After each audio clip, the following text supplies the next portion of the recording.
All right. So we are on episode number 88 of the ReThink Podcast. You checked it? I guessed it. Nobody said it with confidence, so it's there true. you go. Do you think anybody watching knows? Well, unless they're into turkeys, they've navigated away. Yeah, well, I'm hoping he didn't start this podcast as long as we've been wasting time. It's all right. So here we are. We are in the midst of the I am statements of Jesus and going through the Gospel of John. And I don't know about you guys, but I've loved this. These have been fun things to teach, much more substance here than I thought even when we jumped into it. So much Old Testament, which shouldn't surprise us, but so much context to Exodus 3 and good stuff. What was that? It's like a hiccup. Okay. Anyway. All right. So we're on, people are waiting for content. We're done. John 11. It's actually 10 and 11. Story of Lazarus. Jesus says, I am the resurrection and the life. You did that one in Clay County. Ben, you want to get us started on the discussion of what's really taking place here? Yeah. So the irony of John 11 is that when you first start out, Jesus. These are close friends of his, Lazarus, Mary, and Martha. And I think it starts off when they say, Lord, the one you love is sick. Mm-hmm. And Jesus' response is, wait. He doesn't go immediately. And in fact, he waits till the fourth day to go. We can kind of get into why that's significant here in a little bit. But yeah, this has been my favorite one that we've done because I think it is so. It's really the culmination of all of the others. So when Jesus says, "I am the resurrection and the life," what he's saying is that in Jewish culture, somebody that identified or embodied a certain characteristic so much was often just associated with it. So it wasn't I possess the resurrection life, or you become that thing in that culture. And so Jesus has identified himself with the resurrection and the life because he is so closely identified with that. So there's just a ton of stuff here. I don't really know where we want to start, so yeah, let's do it. It's a load of information. I went back to chapter 10 and just tried to figure out when in the world does this happen in the timeline of Jesus. And so, Matt, you did the last one, which was the Good Shepherd and the gate. And if you follow along in that story, he mentions something that we translate today into the Festival of Hanukkah. Mm-hmm. So that's late November, December-ish. And if we want to, go to Passover now, we're looking at about 3 more months. So we're at the end of chapter 10, he leaves Jerusalem because of the pressure of the Pharisees. They try to kill him at the end of your story. Mm-hmm. And he slips through their midst. Ben, I was thinking about you on this one. Mm-hmm. Somebody that's really, agile and quick. And, yeah. Because how does he... I'm not surprised that came to mind. 1,400 point score. Yeah. Is that what it was? Right. That is 30 seconds. Selfie picture with him. Let's keep coming back here because it just grows the longer we go. Now, I try to think, how do you slip through the crowd? It's not like Jesus just outran them. Mm-hmm. Yeah. He did a Matrix move, right? So does he just, yeah. Does he just do a juke and he rolls and spins and he's gone? That's pretty cool. Could be. Fake left, go right. That's all it took. 1,000 point club. Fake left, go right. He did the same thing in chapter 8, after the Abraham. Fake left went right? Fake left went right. Mm-hmm. Juke. He just disappears. But where does he go? So he goes, and we didn't get to go, I've never been either, down along, it's called Bethany by the Jordan. And so that's interesting to me. He goes to Bethany. He's going to end up in Bethany in John 11, but he goes to Bethany by the Jordan, which is on the Jordan River. It is, today you can go there now. They've cleared out the landmines, literally. They've been clearing out landmines, at least the parking lot's clear. And so you can go and park there and go down to the river. They've got a walkway. And there are Jordanian soldiers on the other side of the river, which is only like a muddy creek there. It's not very big.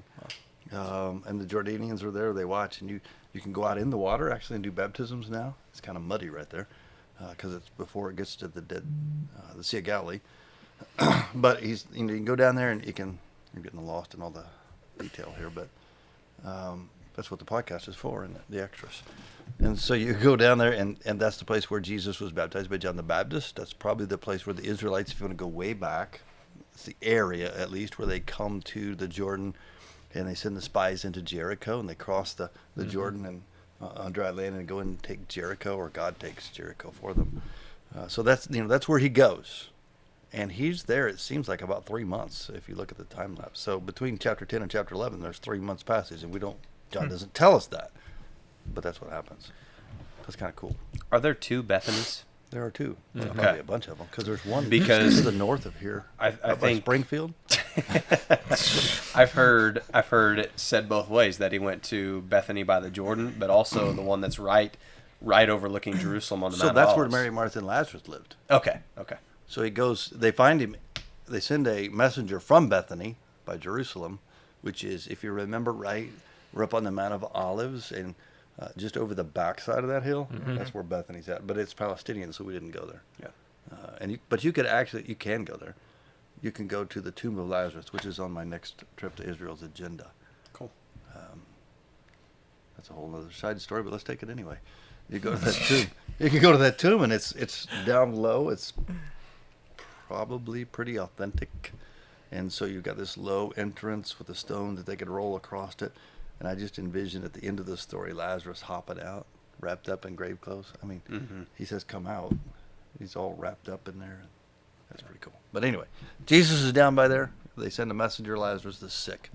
So I did my own timeline study on this. So when they send the messenger, it takes a day to get there. If I Google mapped it, it's 11 hours and 50 minutes. Of walking? Yeah, can you imagine? That'd be a long. That's a fast pace too. All the way to the bottom out there. I can't imagine that, actually. Because it's 2,800 feet of elevation. Yeah. It's a long ways. But he goes down and takes a day. Jesus is told he stays 2 days. Takes a day to get back up. He's already in the ground. 4 days in the hole. So anyway. So That's what you wanted to talk about, isn't it? yeah, 4 days is significant in the Jewish culture because they believe that the soul kind of would Remain visit and still be somewhat present in the body For 3 days. for 3 days, and then the 4th day, you're essentially, there's no hope. Do you know what happens to a body after 4 days? Starts breaking down, Yeah. right? It is gross. Mm-hmm.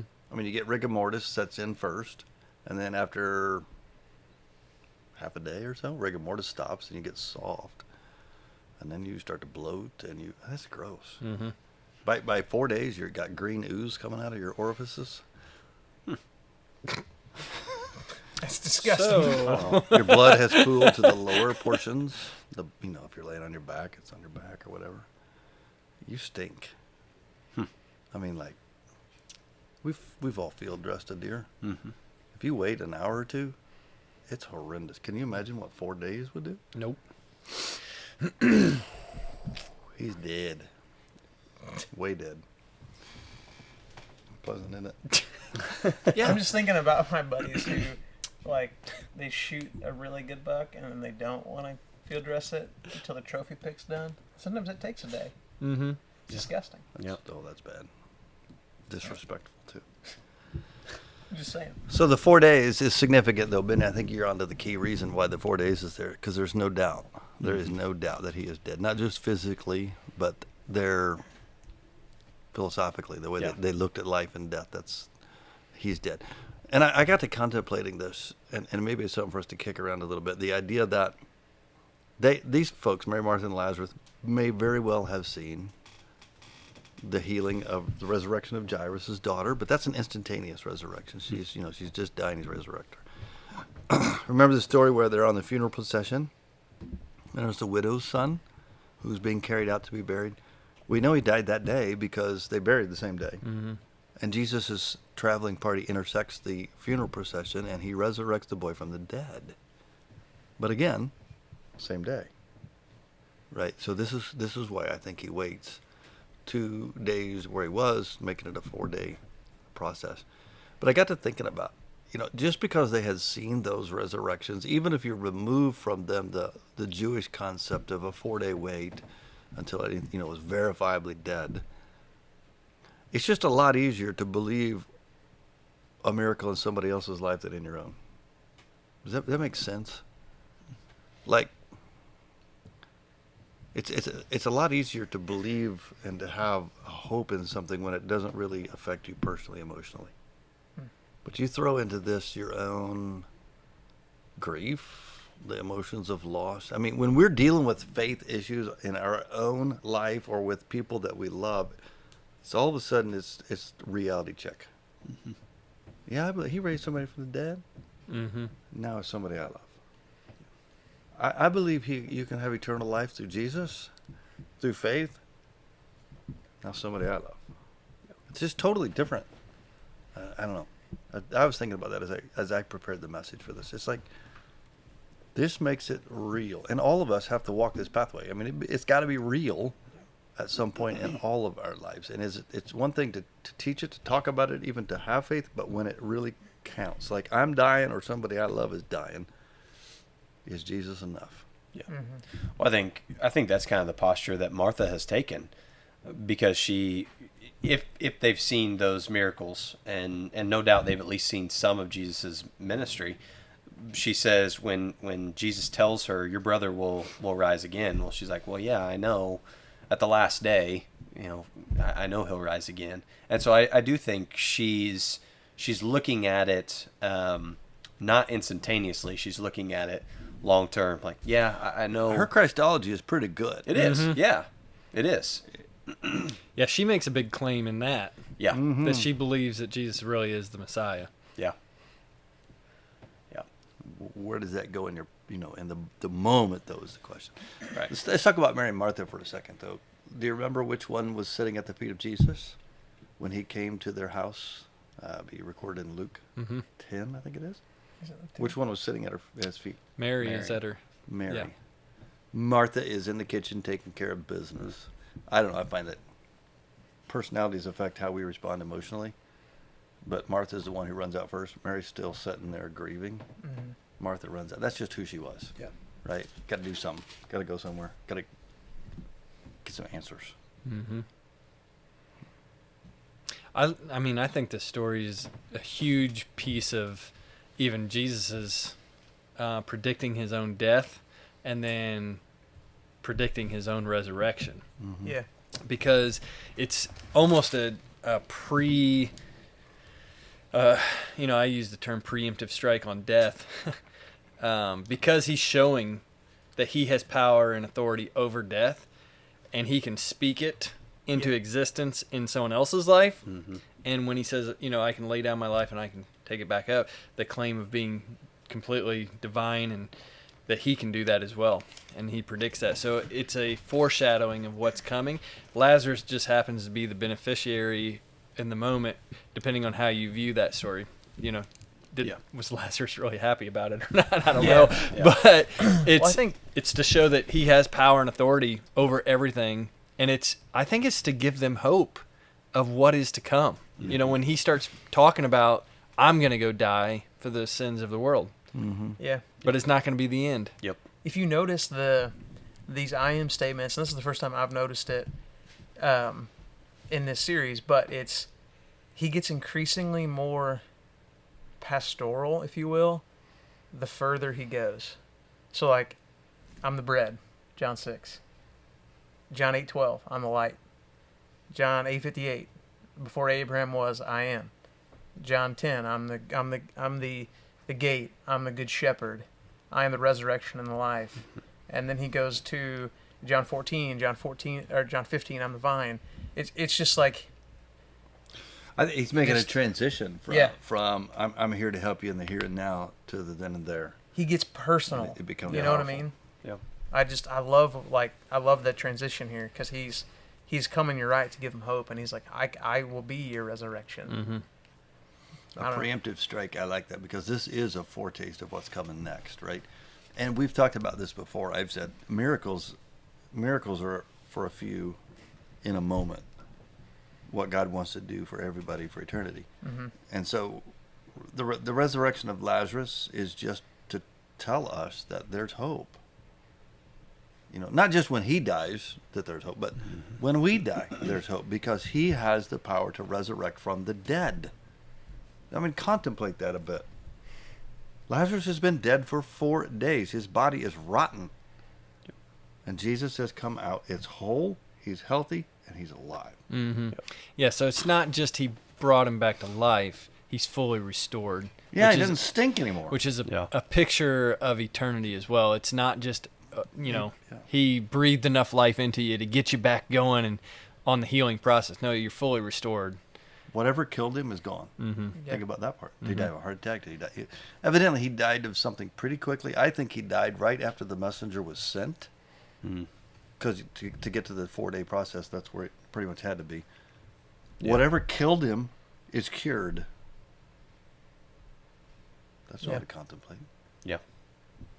Well, and so for the believer, like, my goodness, what else is there? You know, everyone is ultimately, every fear tends to point to the reality that we will die. Whatever that tends to look like, that's the ultimate fear. That's gone. Like, so for the believer, man, death really is a momentary thing. And gosh, what else is there then? What else is there to be afraid of if it's a moment and you know that the one that you follow has the power over sin, has the power over death, and holds life in his hands? There's nothing else. And for the people that are dealing with grief, that's powerful truth to hold on to. Yep. I mean, the resurrection of Lazarus tells us that Jesus is going to make us all whole and healthy. He can heal. He can resurrect. We're going to have life.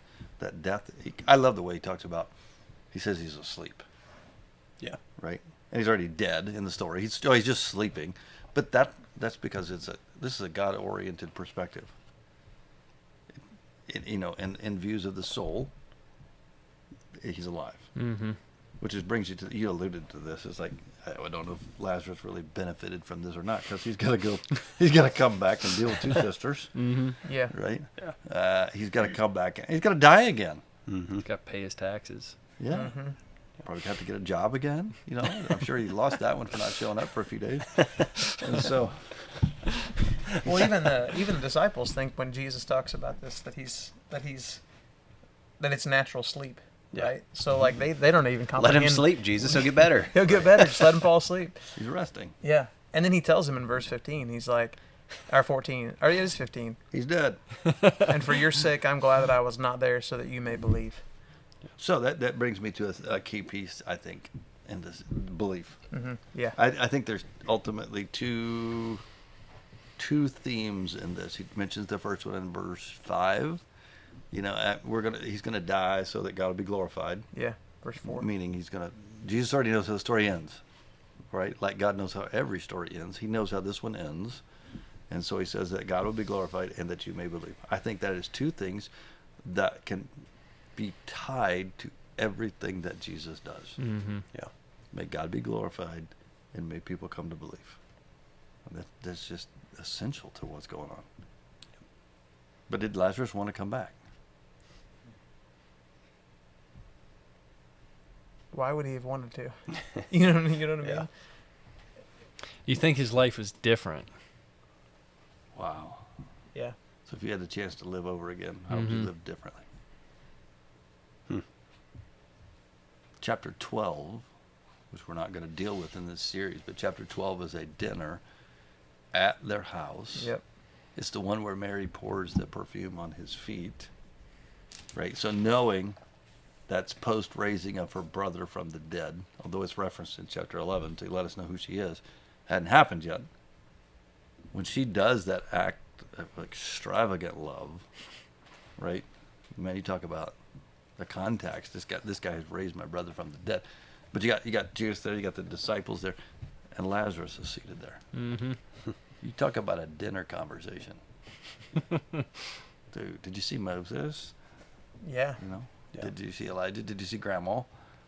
Yeah. I mean, there's just so many awesome things. Well, and the leaders then sought to kill not just Jesus. Then after that, they sought to kill Lazarus too, because of what's happened.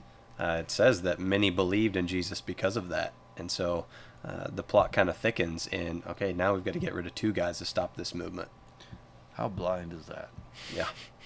Like the Pharisaical hate is so intense that they're going to kill Jesus, who resurrected Lazarus from the dead, and they're going to kill the man that he resurrected. So we'll have to quit talking about this. Yep.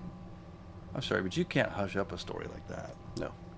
Well, and that's the pattern we see in the Pharisees too, though. Like whenever Jesus heals the blind man, you know, like the Pharisees come after the blind man and his family, and you know, anytime there's power, pride, position involved in anything, and it blinds to truth, you know. Yeah. They're missing the miracle. What's interesting is at the end of chapter 10, they want to kill him. He does his fake left, go right move, and they want to kill him. And their charge there's blasphemy, Yeah. right? Which is ironic to me because he's just revealing he is God. And here that's what he's really doing in chapter 11 too. So they were kind of onto something, except they're saying it's a false claim. He was claiming to be God. He was making it very clear that he had the authority to make such a claim as well, because he's doing things nobody else does. It's word and action. Yeah. Yeah, he is deity. But I think the key thing is in verse 25 when he this is the I am statement. I am the resurrection and the life. The one who believes in me will live even though they die, and whoever lives by believing in me will never die. And then he asks this question, do you believe this? Which I think that's the question we all have to eventually answer. Yeah. That's every preacher's takeaway on the story. Do you believe this? Because it's key. Yeah. I mean, I've been preparing. I bit off a lot more than I could chew for this week. This class for Sunday night on apologetics, we're dealing with the gospel and counterfeits and cults. And so I've been studying Mormons, Jehovah's Witnesses, Catholics, prosperity theology, liberalism, all these. You're going to cover all that in these- one class? Yeah, one class. And the distinction of the gospel versus everything else is the gospel says Jesus is a sufficient sacrifice. Faith in him is enough. And everything else says, a lot of them even say Jesus, but it's Jesus and. Yeah. Generally something that I do, right? Jesus and I did this, I did that, I'm going to do, Jesus and. That's not what he says to Mary, to Martha. It's do you believe?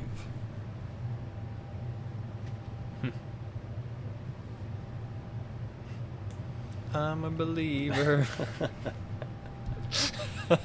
Well, so cut and dry, there's not much else to say, really. Yeah. Do you believe? There's a side piece to this story. So he asks them. I thought we were done. We're close. We're It's not like I done. wanted to rip off the Band-Aid and go in a different direction, but There's an element to every God story that there are things that only God does. Only God can do. Only Jesus could bring Lazarus out of the tomb, right? So why does he have them roll the stone away, and why does he have them unwrap the body? Well, I think he continually invites us to be a part of what he's doing so that our faith is built as well. I never thought about it. Think about it. It feels like so they would Now. see it for themselves. Yeah. So it's not. No trickery. Touch it, feel it, know it. Well, I think you could fast forward it to take the do you believe this question. That's what everybody needs to encounter, but how are they going to find out about that?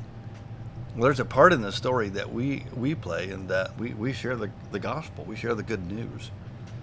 So we've got to proclaim this story so that people can make a choice. We can't save them, but we can sure tell them. Yeah. Or they're just elements of the God story that he continually invites us into. You're gonna feed 5,000 people with this small meal. Yeah, he can miraculously multiply, but the apostles passed it around. So, we get to play a part in a divine story, a resurrection story, an eternal life story. Well, and the culmination of this story is that Jesus has conquered death. So any fears you have in sharing that story, pretty invalid. Because what's the worst that could happen to you? You could be killed for your faith. Well, we already seen that's no longer an issue. So. Good story. Well, the story ends with a plot to kill him. And we'll chase that forward. That's Yeah. it. Episode 88, Turkey Calling and the ReThink Podcast.